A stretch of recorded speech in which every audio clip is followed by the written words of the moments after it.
O Bradesco, o segundo maior banco privado do país, reportou um lucro líquido de 6 bilhões 100 milhões de reais no segundo trimestre desse ano, valor que representa uma alta de 28,6% na comparação com o mesmo período do ano passado. O resultado do banco superou as projeções dos analistas. A média apurada pela LSEG apontava aí um lucro de 5 bilhões 950 milhões. O lucro líquido contábil da companhia foi de 11 bilhões 900 milhões no segundo trimestre de 2025, com alta de 33% na comparação anual com o mesmo período de 2024. E no segundo trimestre também as receitas totais alcançaram 34 bilhões, aumento de 15,1% no ano a ano. Bom, e para repercutir esse balanço, temos um convidado especial. A gente vai falar então sobre esse resultado do Bradesco, os projetos também do Banco para o Futuro, com o CEO do Bradesco, Marcelo Noronha. Noronha, muito obrigada por conversar com a gente. Seja muito bem-vindo aqui. Uma boa tarde. Muriel, boa tarde, muito obrigado a você, ao Nakagawa, né, que vai estar com a gente aqui também, né? Eu agradeço a CNN pela conversa e também eu cumprimento todos os espectadores aqui que estão nos assistindo pela CNN Brasil, tá? Boa Muito tarde. obrigada. E já Prazer. aproveito para chamar justamente ele, Fernando Nakagawa, que está aqui com a gente também para essa entrevista. E eu começo, Noronha, olhando especificamente aí para o lucro líquido recorrente. Vou até olhar para baixo para conseguir trazer os números corretos aqui do que foi divulgado. Certo. A gente está falando de um lucro líquido recorrente de 6,1 bilhões de reais, crescimento de 28,6% ano a ano, com o ROI chegando a 14,6%, portanto acima daqueles 11,4% no ano anterior. Eu queria entender quais são os principais fatores operacionais e estratégicos que, na percepção de vocês, acabou impulsionando esse resultado. Muriel, eu divulguei hoje o resultado e na apresentação, na conferência que a gente faz ali ao vivo, né, eu comentei que o nosso resultado, ele apresenta um resultado operacional, sobretudo, muito consistente, né, baseado no crescimento de receita vindas dos três pilares principais, ou seja, praticamente todas as linhas de receita com crescimento acima das expectativas de mercado, né, mostrando a tração que o banco tem no que a gente chama de Run the Bank, né? No dia a dia nosso, e no Change the Bank, né? No Transformation, que hoje já faz parte do nosso Run the Bank, né? Eu vou recordar que nada disso acontece por acaso. Outra coisa que eu comentei foi causas e efeitos, né? Para chegar nesse patamar de crescimento de lucro, como a gente apresentou lá em fevereiro de 2024, quando a gente apresentou nosso plano, a gente falou que ia crescer step by step, tri a tri, né, com consistência, né, com um apetite a risco controlado, fazendo bom risco de crédito e que a gente tinha alta penetração em todos os segmentos de clientes. Isso está comprovado nesse balanço que a gente soltou. Então, eu falei das receitas financeiras, margem de intermediação bruta, né, que é o spread, a margem de passivos também, né, receita de prestação de serviços e o grupo segurador, que mais um trimestre mostra a consistência, né, da pujança da gente aqui em relação a seguros em todas as suas linhas, né? E dentro da margem de intermediação, a gente tem falado muito da nossa margem financeira líquida, que está lá no nosso guidance, que basicamente é a margem financeira líquida de cliente, mais a margem com o mercado, menos o custo de crédito, que vem apresentando uma carteira consistente, com baixa inadimplência ou inadimplência controlada, um custo de crédito controlado e despesa sob controle. Então, esse conjunto, ele se reflete no nosso lucro líquido, né, que cresceu, como você comentou, mais de 28% year over year, mas ele se reflete no resultado operacional, que se você olhar year over year, a gente tem um crescimento superior a 30%. Né? Então, a gente cresce bem no top line com o bottom line, refletindo tudo que está acontecendo na nossa organização. E algumas alavancas que promoveram isso aqui foi investimento no banco de atacado, em crescimento de time de mercado de capitais, em crescimento de time dos segmentos, investimento no novo segmento de SMI, que a gente abriu 150 agências e empresas no ano passado, essas empresas que têm faturamento entre 3 e 50 milhões, investimento numa business unit nova de crédito com muito machine learning, mais de 200 profissionais, né, e um incremento muito grande de novos modelos de crédito e políticas de crédito de forma muito dinâmica, né, e o uso intensivo da GenAI em nossa área de tecnologia, que vem impulsionando nossas entregas, um ganho de eficiência de 94%, vis-à-vis o primeiro semestre de 2024, né, com tudo que a gente vem fazendo. E isso está permeado, esse Enterprise Agility, essa nova metodologia de trabalho, por toda a nossa organização e se expandindo. Essas alavancas, né, combinadas com outras, é que explicam efetivamente o crescimento consistente do nosso lucro líquido e do nosso resultado operacional, Muriel. Noronha, obrigado por estar aqui com a gente. É uma honra tê-lo aqui na programação do CNN Money. Neste momento, para o Bradesco, é mais importante crescer com velocidade ou com qualidade? Pergunto especialmente pensando na carteira de crédito. Na comparação trimestral, o crescimento foi modesto, 1,3%. Hoje, o Bradesco prefere crescer em qualidade do que em velocidade. E a carteira de crédito vai crescer ainda com o consignado CLT? Bom, Nakagawa, obrigado pela pergunta. A resposta é sim, a gente prefere crescer com qualidade, né? Do que com velocidade, simplesmente. A velocidade ela é dada em função do nosso apetite a risco, tá certo? Com modelos muito apropriados para todos os segmentos de clientes e com escolhas, né, de melhores rates, de dinâmica muito boa na modelagem de crédito, né, tanto para pessoa física quanto para pessoa jurídica. No nosso trabalho de acompanhamento da carteira viva, da carteira de crédito, que é a gestão de portfólio que a gente fala aqui, né, com um movimento antecipatório a perdas potenciais. Então, essa é a gestão, né, da carteira de crédito da organização e escolhendo modalidades que tenham mais garantias, né?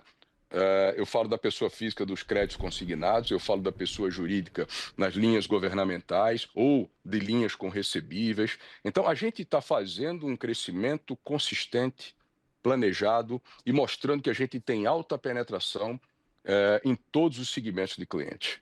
E veja, a carteira de crédito consignado, o Bradesco, quando você pega o conjunto, né, o consignado público, o INSS, o consignado privado, o Bradesco é o líder dentre os bancos privados, a gente fica atrás dos bancos de controle do governo federal, mas estamos ali, né, fazendo muito bem nosso papel, com bom crescimento, principalmente no portfólio de consignado público. O consignado privado, a gente foi pé no chão nessas primeiras duas parcelas, né? Mas a gente vai começar a acelerar e eu vejo isso aqui como uma grande oportunidade para o Bradesco, né? Para ele manter seu share e crescer também no consignado privado, que obviamente apresenta um risco diferente do consignado público, né? Eu tenho que avaliar a empresa e o tomador do crédito, que é o funcionário da empresa, né? E a gente tem empresa de grande porte, médio, pequeno, né? E gente que trabalha muito tempo e gente que trabalha menos tempo. Então, você tem um perfil de risco diferente dos outros créditos consignados do setor público e do INSS.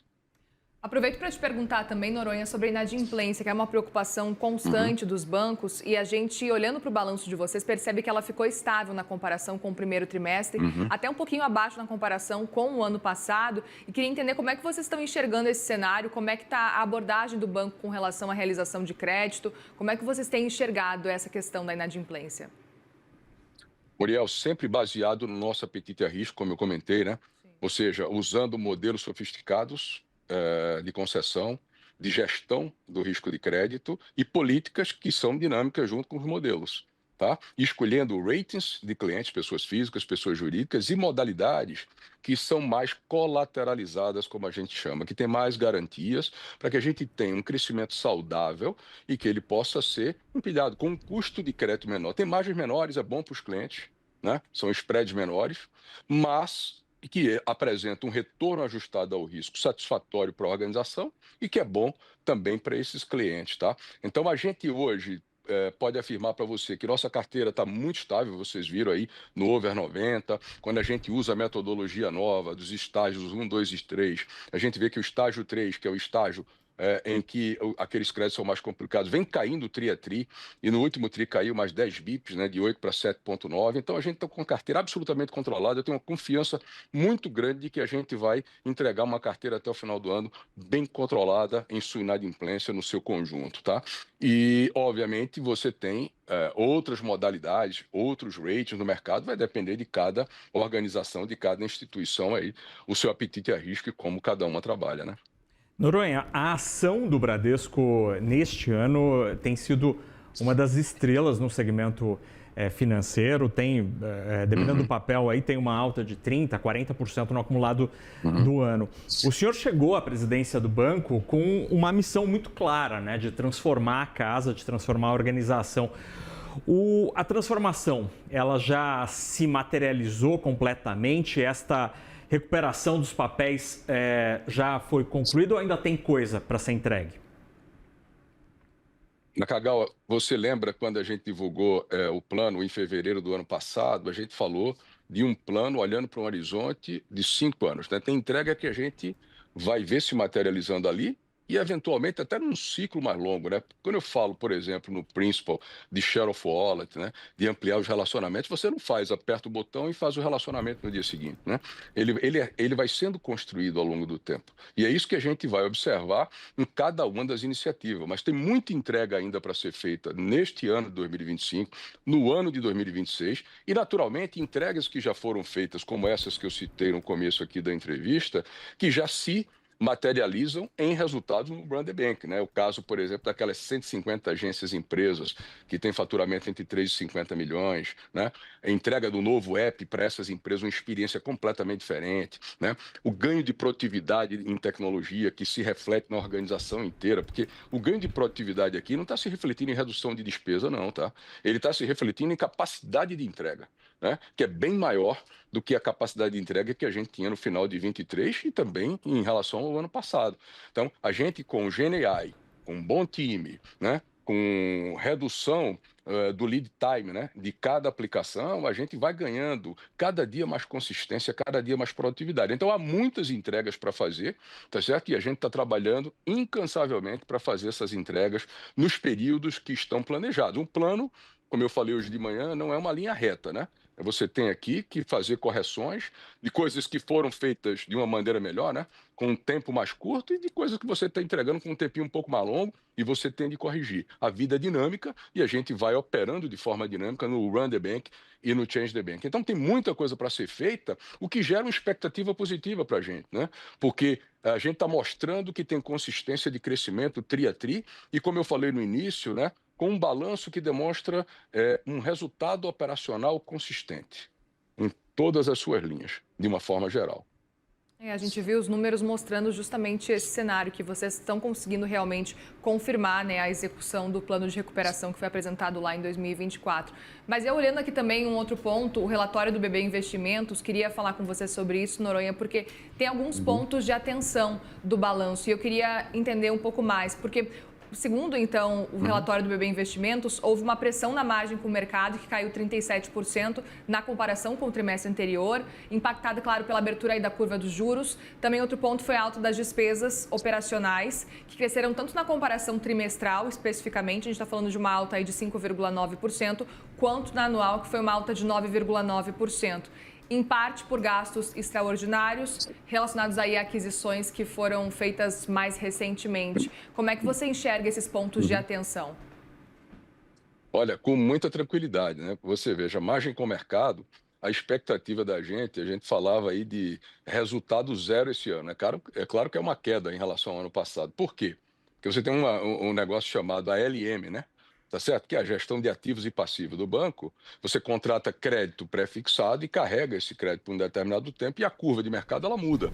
Então, quando você está com a taxa de juro bem alta, que é o caso agora de 15%, você pressiona o ALM, né? Não só do Bradesco, mas de todas as organizações, né? A depender do posicionamento dessas organizações.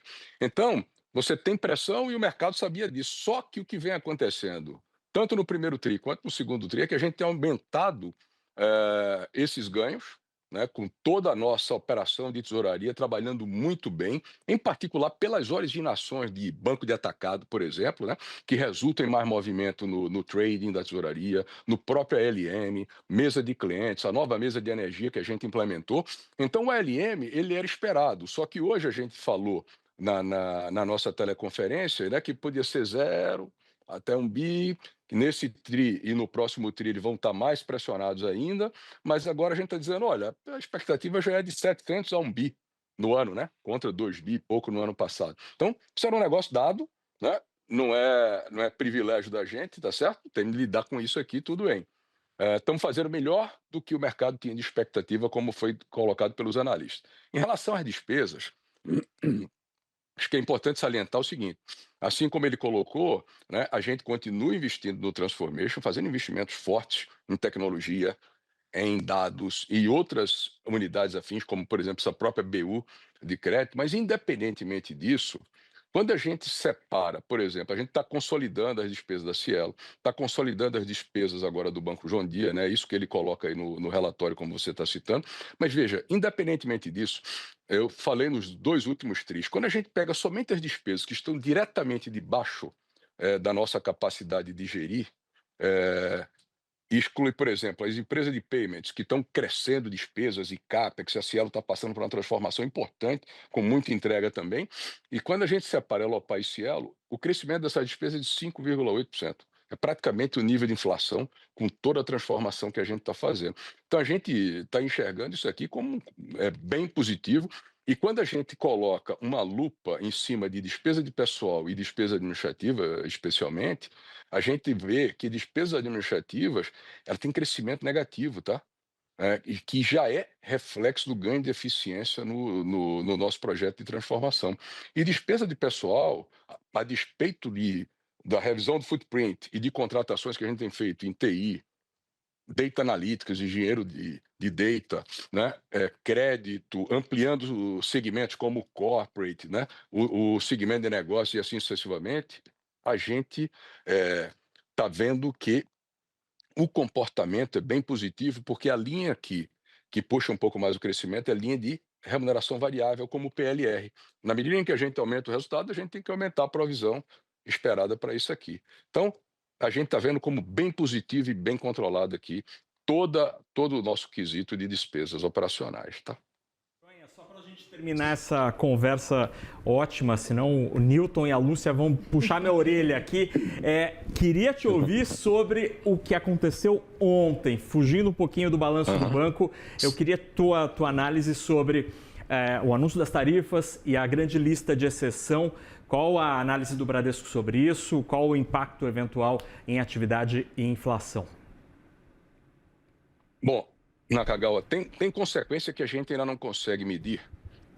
Por exemplo, o impacto que ele tem potencial de ser desinflacionário, né? Porque se você deixa de exportar determinados produtos que ficam aqui dentro e pressionam o preço para baixo, ele pode ser desinflacionário. Mas isso é uma questão a se conferir.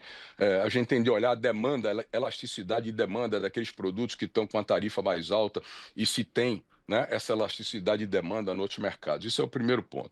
O segundo ponto, olhando para o Brasil, efetivamente, eu acho que o impacto, né, no país é muito pequeno, tá? Aqui para o banco também a gente não está considerando nenhuma materialidade, nenhuma importância de impacto aqui. Agora, para as empresas, em casos específicos, né, é muito ruim, né? A gente vê isso e, obviamente, a gente tem uma torcida grande que, diplomaticamente, né, as partes consigam chegar a um bom acordo em relação a isso, para que as empresas não sejam efetivamente impactadas, tá? Essa é a minha visão em relação ao conjunto do que foi anunciado no dia de ontem. Novamente, expectativa de que a diplomacia consiga aí, no curto, no médio prazo, né, chegar a bons termos de parte a parte. Muito bem. CEO do Bradesco, Marcelo Noronha, muitíssimo obrigada mais uma vez pela conversa. Foi ótimo te receber aqui no CNN Money e fica o convite para voltar quando você quiser. A gente vai adorar te receber sempre. Obrigada, viu, Noronha? Muriel, obrigado a você, obrigado ao Nakagawa e a todos da CNN. Um abraço forte para vocês. Muito Obrigado. obrigada. Um abraço e obrigada ao Naka também.